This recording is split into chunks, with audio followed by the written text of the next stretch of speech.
Hi. Insult എന്ന് പറയുന്ന ഒരു സിറ്റുവേഷനിലൂടെ നമ്മളിൽ പലരും കടന്നു പോയിട്ടുണ്ടല്ലേ. അത് നമ്മളെ ആരെങ്കിലും ഇൻസൾട്ട് ചെയ്യുന്നതാവാം. ഈ ഇൻസൾട്ട് എന്ന് പറയുന്നത് വളരെ ബാഡായിട്ടുള്ള ഒരു സ്വഭാവമാണോ, അല്ലെങ്കിൽ ഒരു ബാഡായിട്ടുള്ള ഫീലിംഗ് ആണോ? എങ്കിൽ നമ്മൾ ചില കാര്യങ്ങളൊന്ന് ശ്രദ്ധിച്ചു കഴിഞ്ഞാൽ ഈ ഇൻസൾട്ട് എന്ന് പറയുന്നത് നമുക്ക് നല്ല ഒരു പോസിറ്റീവ് കാര്യമാക്കി നമുക്ക് മാറ്റിയെടുക്കാൻ പറ്റും. എങ്ങനെയെന്നല്ലേ നിങ്ങൾ ആലോചിക്കുന്നത്? തീർച്ചയായിട്ടും ഡീറ്റെയിൽഡ് വീഡിയോ നിങ്ങൾ കാണുക.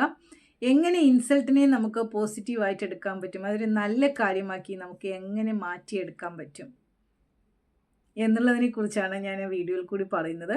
ഒരുപാടൊന്നുമില്ല, വളരെ കുറച്ചേ ഉള്ളൂ. നിങ്ങൾ സ്കിപ്പ് ആവാതെ ആ വീഡിയോ നിങ്ങൾ കാണുക. അത് നിങ്ങൾക്കിനി ഫ്യൂച്ചറിലോ നിങ്ങൾക്ക് ഇപ്പോഴോ ആരുടെയെങ്കിലും കയ്യിൽ നിന്ന് ഇൻസൾട്ട് നിങ്ങൾക്ക് ഉണ്ടാവുന്നുവെങ്കിൽ തീർച്ചയായിട്ടും നിങ്ങൾ ഇതൊന്ന് നിങ്ങൾ അപ്ലൈ ചെയ്ത് നോക്കുക. Okay, thank you.